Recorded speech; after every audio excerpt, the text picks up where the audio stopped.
How was the transistor's potential almost missed in the 1950s? Imagine a world still dominated by bulky vacuum tubes, where electronics are heavy, fragile, and power-hungry.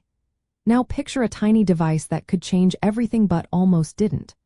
That's what the transistor was in the late 1940s and early 1950s. Invented at Bell Laboratories by John Bardeen, Walter Brattain, and William Shockley in 1947, it was meant to replace vacuum tubes. These tubes were big, unreliable, and used a lot of electricity. The transistor was smaller, more durable, and used less power, which was a huge leap forward. But even with this promise, many people in the industry weren't sure if it would really catch on. They thought vacuum tubes were good enough and that switching to transistors would be too expensive and complicated. Early transistors were made from germanium, which had problems like high leakage currents and limited temperature ranges.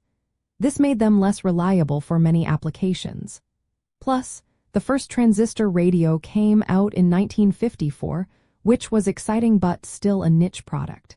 Many industries hesitated to switch because they had invested heavily in vacuum tube technology.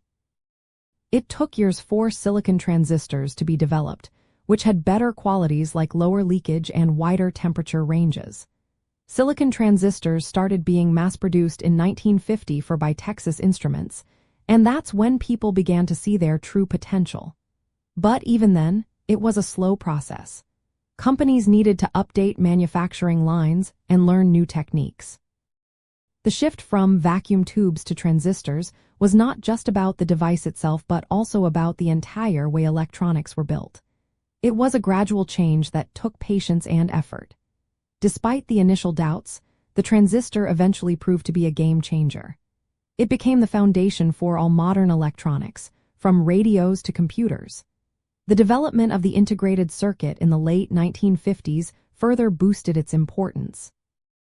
So, the potential of the transistor was almost missed because of skepticism, technological limitations, and slow adoption.